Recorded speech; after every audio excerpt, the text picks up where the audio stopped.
Atos dos Apóstolos. Atos, capítulo 27. Atos 27, nós vamos ler do versículo 23 ao versículo 26. Atos 27, 23. Porque esta mesma noite, um anjo do Senhor, a quem pertenço e a quem sirvo, esteve comigo, dizendo: Paulo, não tenha medo. É preciso que você compareça diante de César. E eis que Deus, por sua graça, lhe deu todos os que navegavam com você. Portanto, senhores, tenham coragem, pois eu confio em Deus que tudo vai acontecer conforme me foi dito. Porém, é necessário que sejamos arrastados para alguma ilha. Versículo 1 do capítulo 28. Uma vez em terra firme, verificamos que a ilha se chamava Malta. Os nativos nos trouxeram ou nos trataram com singular humanidade, porque, acendendo uma fogueira, acolheram a todos nós por causa da chuva que caía e por causa do frio. Tendo Paulo ajuntado e atirado à fogueira um feixe de gravetos, uma víbora, uma cobra, uma serpente, fugindo do calor, prendeu-se à mão dele. Quando os nativos viram a víbora pendurada na mão de Paulo, disseram uns aos outros: certamente, este homem é assassino, porque, salvo do mar, a justiça não o deixou viver. Porém ele, sacudindo a víbora no fogo, não sofreu mal nenhum. Mas eles esperavam que Paulo viesse a inchar ou a cair morto de repente. Depois de muito esperar, vendo que nada de anormal lhe acontecia, mudando de opinião, diziam que ele era um Deus. Você acredita que essa é a palavra de Deus? Diga glória a Deus. Olhe para mim aqui. Você vê aqui a mudança de opinião repentina por uma situação de um minuto para o outro. Em um momento, as pessoas olhavam Paulo depois de ser picado por uma cobra, pensavam: esse homem é um assassino. Enfrentou essa tempestade, não morreu no mar, mas agora a justiça foi-lhe aplicada aqui. E esperavam que ele caísse morto. Mas, quando isso não aconteceu, começaram a dizer que ele seria um Deus. Ele foi de assassino a um Deus em questão de minutos. Veja como que as pessoas nos tratam diante das circunstâncias que nós enfrentamos. Você pode ser tratado como da pior espécie em um minuto, mas por outro, por causa de uma impressão, as pessoas mudam completamente. Isso pode ser tanto para o lado bom, quanto para o lado ruim. Mas o que eu quero refletir aqui com você não é isso. Hoje nós vamos refletir sobre a importância de manter o fogo aceso em nossas vidas espirituais. Vamos considerar a vida do apóstolo Paulo, que possuía dupla cidadania. Paulo era judeu e também romano. E ele usou dessa posição para apelar por um julgamento em Roma, preso em Jerusalém, simplesmente pelo fato de pregar o evangelho, Paulo foi transferido de Cesareia de Herodes e finalmente para Roma, para que então, exercendo o seu direito de cidadão romano, pudesse ser julgado. Durante a viagem, ele embarcou em um navio com destino a Roma, com outras 276 pessoas.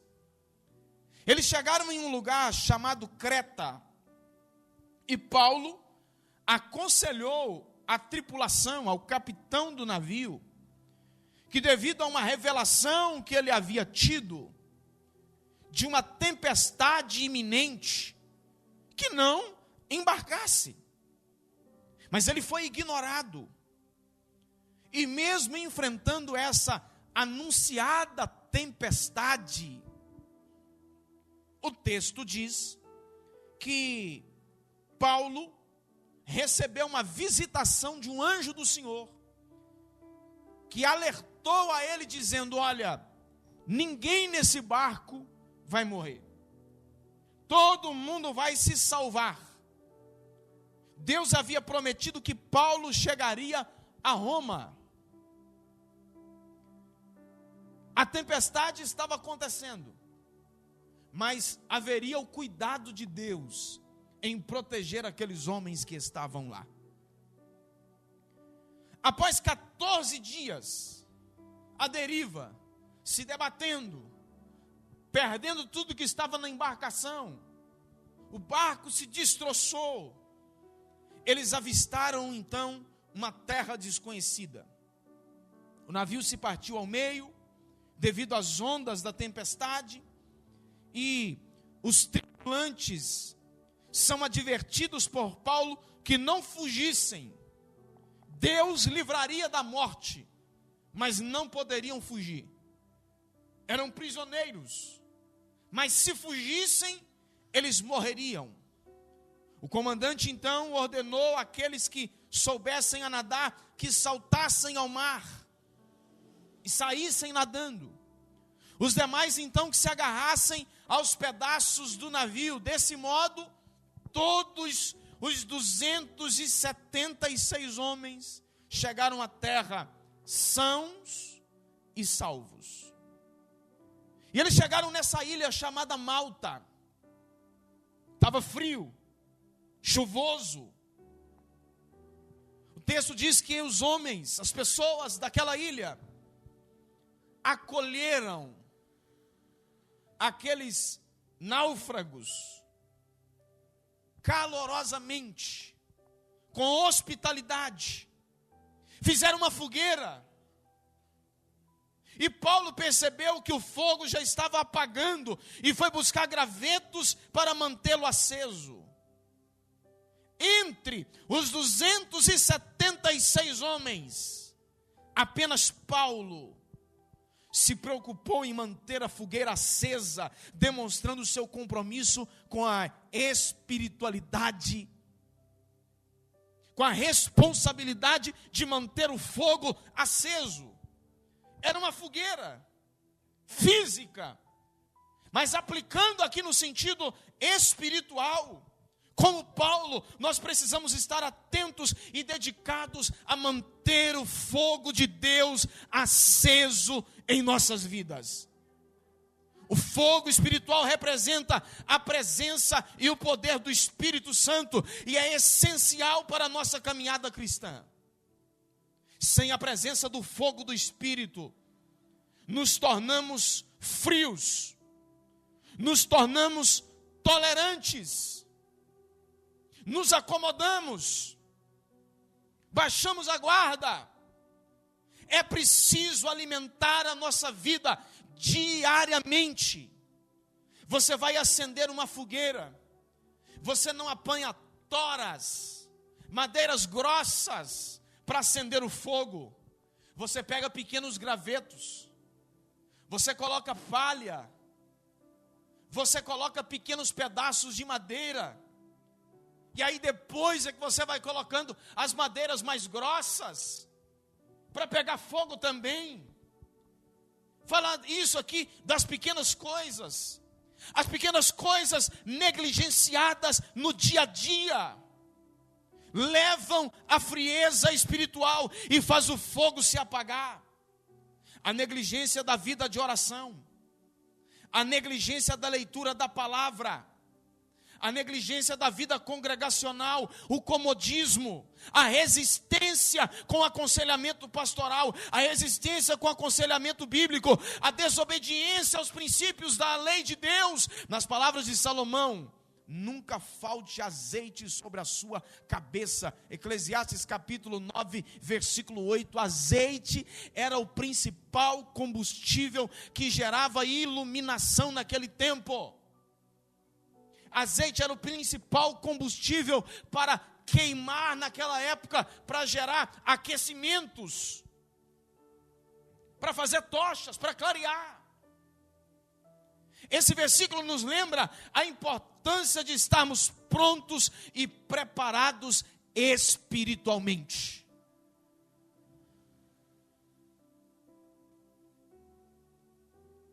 Quantos aqui estão dispostos a vencer Satanás e os seus demônios? Pois é. Nós precisamos disso. Nós precisamos investir na nossa vida. Nós precisamos acender o fogo de Deus. Agora, antes de nós vencermos o inimigo, antes de nós vencermos a frieza, nós precisamos vencer a nós mesmos. Nós precisamos vencer o nosso eu. Nós precisamos romper, nós precisamos estar dispostos. Então essa é a primeira lição que nós aprendemos aqui nesse texto. É preciso manter o fogo aceso. A segunda lição, porque Paulo foi para aquele lugar, além de ajudar a manter o fogo aceso, Paulo enfrentou a serpente. Enquanto Paulo cuidava do fogo, uma serpente saiu do meio dos gravetos e mordeu a sua mão. Ele levantou a mão com a serpente pendurada.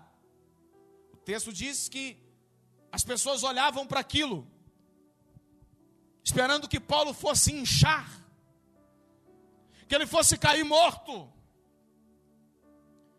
Mas isso não aconteceu. Isso foi uma surpresa para os moradores da ilha que esperavam sua queda. Os moradores de Malta se acostumaram com o frio, pois manter a chama acesa dá trabalho, gente. Manter o fogo de Deus aceso na nossa vida dá trabalho. Manter a nossa vida espiritual em dia dá trabalho. É preciso esforço. Ei, Jesus disse que até o reino dos céus é tomado à força. Então dá trabalho para manter, dá trabalho para aquecer, é preciso querer de fato. Os moradores de Malta se acostumaram com o frio, pois manter a chama acesa dá trabalho. Quantas pessoas também não estão assim? Se acostumaram com uma vida rasa, com uma vida fria, com uma vida longe, sem uma comunhão plena. Acham que comer apenas das migalhas que caem debaixo da mesa é o suficiente. Mas Jesus está dizendo para nós aqui nessa noite que Ele tem uma mesa farta reservada para os seus filhos. Não se contente com as migalhas. Não se alimente apenas de migalhas. Não coma apenas migalhas. Se farte do pão vivo que desceu do céu, que mata a sua fome. Se farta da água viva que desceu do céu, que mata também a sua sede. Mas isso tudo dá trabalho. Muitos preferem a comodidade do frio espiritual a enfrentar as dificuldades de manter o fogo aceso. A serpente, olhe para mim, a serpente só ataca aqueles que ameaçam o seu domínio. A serpente só ataca aqueles que buscam manter o fogo aceso. É comum, é natural, que se você se dispõe a buscar ao Senhor, se você se dispõe a alimentar a sua vida espiritual, a crescer, é comum Satanás te atacar. Essa semana eu disse para Mical, numa conversa que a gente estava tendo, de uma situação que ela me disse, e eu respondi para ela: Mical, crescer dói. Uma criança em fase de crescimento, ela reclama constantemente dor na perna, dor nos braços, porque ela está crescendo, ela vai esticando, o nervo está esticando, os músculos estão crescendo, os ossos estão crescendo. Crescer dói, exige. Crescer exige esforço, exige perseverança, exige tempo, exige boa vontade. Crescer dói.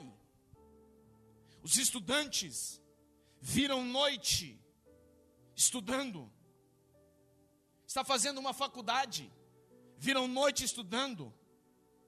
Passam a perder feriados, passam a perder finais de semana, porque crescer dói. Essa noite eu fui parar, noite passada, parar o que eu estava fazendo em um estudo, trabalhando revista de escola dominical para daqui 4 meses. Fui parar 00:40, porque crescer dói, trabalhar dói. Mas, por outro lado, há aqueles que já desistiram do fogo e se esfriaram.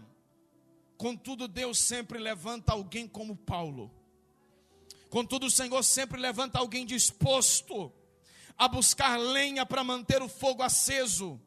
Esse episódio nos ensina que quem busca manter o fogo aceso se torna alvo do inimigo. Em outras palavras, os ataques da serpente acontecem apenas contra aqueles que resistem a ela. No dizer de Tiago: sujeitem-se a Deus e resistam ao diabo, e ele fugirá de vocês. A resistência de Paulo à mordida da serpente demonstrou o poder de Deus e a importância de permanecer firmes na fé, mesmo diante dos ataques do inimigo. Como é que é? Você está disposto a vencer os ataques da serpente? Está disposto a vencer os ataques do inimigo? Você está disposto a vencer os ataques de Satanás? Então, antes disso, você precisa vencer a si mesmo. Você precisa se desdobrar, meu filho, para uma vida de oração. Há pessoas se manifestando, dizendo que querem vencer a Satanás, mas não conseguem vencer nem a si mesmo. O Senhor está nos dizendo: vença a si mesmo. Jesus chamou os discípulos e disse: quem quiser. Irmãos, não há obrigação. Deus não está obrigando ninguém, mas Ele disse: quem quiser. Agora, vença. Vencer que jeito? Quem quiser, negue a si mesmo. Tome a sua cruz de cada dia, e siga-me. Para vencer a serpente é preciso, antes de mais nada, vencer a si mesmo. Lute. Terceira coisa, o propósito de Deus sobre a vida de Paulo naquele lugar. Paulo não estava sozinho naquela missão. Jesus afirmou aos discípulos, em Marcos capítulo 16, versículos 17 e 18, sinais acompanharão aqueles que creem. Em meu nome expulsarão demônios, falarão novas línguas, pegarão serpentes, e se beberem alguma coisa mortífera, não lhes fará mal. Se impuserem as mãos sobre os enfermos, eles ficarão curados. Algumas batalhas são tão intensas que é o próprio Satanás quem se levanta contra nós. Ele fez isso contra Jesus. depois de Jesus ter sido batizado aos 30 anos de idade, na chamada tentação de Jesus, o próprio diabo estava lá. Quando você lê o livro de Jó, o próprio Satanás foi quem intentou contra Jó. Há batalhas tão terríveis que é o próprio Satanás que se levanta contra nós. Mas há outras tão terríveis que Satanás não precisa nem ter muito trabalho. Porque algumas pessoas já por si só provoca para si muitos sofrimentos. Escolhas erradas, decisões erradas, posturas equivocadas. Mas não era esse o caso aqui de Paulo. Paulo estava na direção de Deus, havia um propósito de Deus. Mas ao nosso lado, ao lado de Paulo e também ao nosso lado, está aquele que nos chamou, Jesus Cristo, o nosso mestre amado. Deus enviou Paulo a Malta com um propósito: acabar com o império da serpente. A serpente colocava terror naqueles moradores. Quando eles viram a cobra mordendo a mão de Paulo, eles olharam e disseram: está morto. Eles temiam o ataque da serpente. Eles temiam a ofensa da serpente, a picada dela. Mas lá estava um homem de Deus que atendeu o seu chamado para enfrentar a serpente, reconhecendo que é Deus quem cuida, e fazer com que os moradores daquela ilha reconhecessem a Deus e tivessem uma experiência com Deus a partir daquele momento. Quem me ouve diz amém. Ainda hoje, muitos se acomodam, não percebendo que a serpente está por detrás disso. Psiu. Não é comum.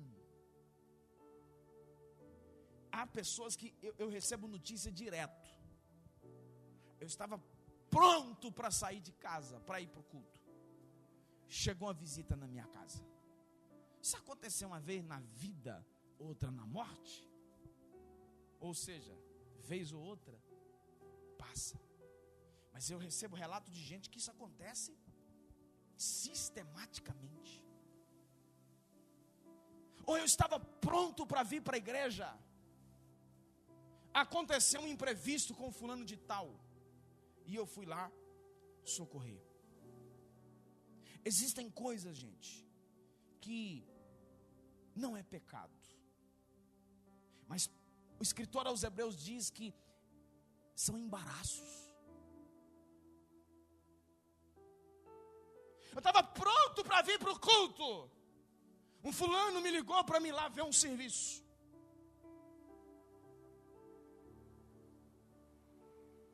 Está igual o outro lado da parábola que Jesus contou. Eu casei, comprei um terreno, comprei uma junta de bois. Existem coisas que o inimigo vai armando. Há pessoas que vão se acomodando, não percebendo que estão envolvidas em uma cilada, envolvidas em uma situação que vai fazendo com que ela se distancie, esfriando.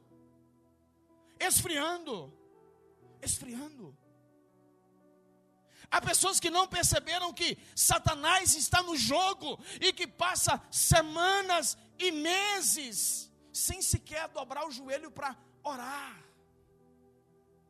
para apanhar a Bíblia para ler, para fazer uma vida devocional. Irmãos, eu insisto nessa tecla, porque sem isso não funciona.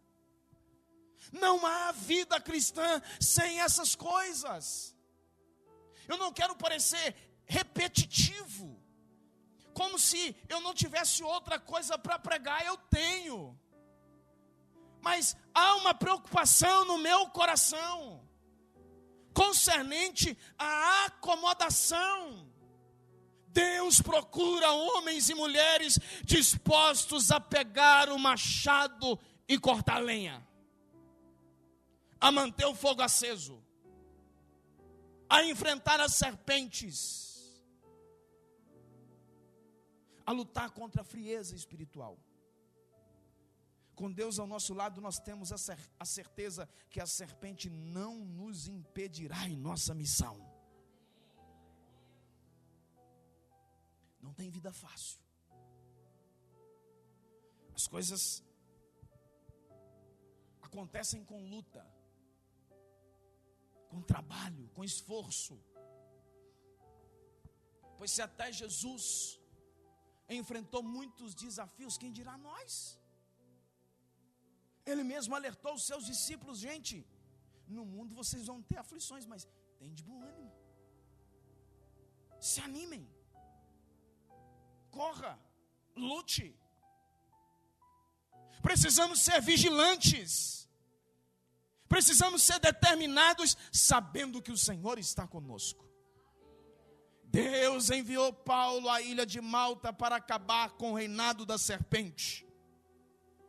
Esse era o propósito de Paulo. Paulo tinha que cumprir esse propósito em Malta antes de chegar a Roma. Agora tem um detalhe: ele não poderia pegar um barco e chegar na ilha em plena paz com um barco inteiro. Se Deus quisesse fazer isso, Deus faria. Mas o Senhor trabalhou por caminhos diferentes. Ele enfrentou uma tempestade e chegou lá sem barco. Chegou lá tudo destroçado. Deus tem os seus caminhos, que às vezes nós não compreendemos, que às vezes nós não entendemos. Mas sabe qual que é o grande segredo disso tudo? Ainda que eu e você não compreendamos o método, precisamos ficar firme no propósito, porque quem nos chamou nesse propósito, Ele se encarrega de nos conduzir até o final do propósito. Agora, o propósito é dele, o método é dele, e nós também somos dele. Então deixa Ele dirigir a nossa vida. Estejamos atentos às serpentes que se levantam contra nós. Precisamos ser carregadores de lenha, mantendo o fogo aceso e enfrentando as adversidades nesse tempo em que a frieza tem sido uma marca dessa geração. O fogo espiritual que começou em Atos 2 deve continuar queimando intensamente o nosso coração. Nosso coração não pode se transformar numa geleira, num iceberg. Deus está à procura de homens e mulheres dispostos a manter o fogo aceso. Na antiga aliança, os sacerdotes deveriam manter o fogo aceso. Era essa a atribuição do sacerdote. Em Levítico 6:12, o fogo sempre ficará aceso sobre o altar. Não deve ser apagado. O sacerdote acenderá a lenha no altar cada manhã, e sobre ele porá em ordem o holocausto. Quem tem fogão de lenha aqui sabe. Lá na Irmanice tem. Você também deve ter, né? Pois é. Você não acende. O Zé Divino falou que ia fazer um lá na Pracida, cozinhar. Passar a buscar lenha no mato. E aí é o seguinte. Isso dá até divórcio. Santo Deus. E aí, para manter a chama acesa, para acender o fogo, você tem que tirar a cinza. Você tem que tirar aquilo que não presta mais. Você tira a cinza fora. Você remove. Agora tem um detalhe. O sacerdote não podia deixar o fogo se apagar. Ele tinha que limpar o altar sem deixar que o fogo se apagasse. O fogo tinha que queimar continuamente. Era essa a sua atribuição. E não é só chegar e colocar mais lenha. Não é só chegar e amontoar lenha.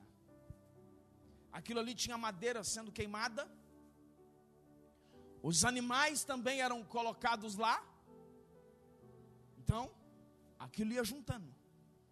E ele tinha que fazer essa limpeza. Ei, psiu, psiu. Quer o fogo de Deus aceso na sua vida? Faça uma limpeza. Mantendo a cacaiada de coisa, mantendo os destroços, mantendo as velharias, mantendo aquilo que não presta mais, o fogo se apaga. Retire aquilo que não presta, retire as cinzas. O fogo de Deus só permanece aceso quando há uma manutenção no altar.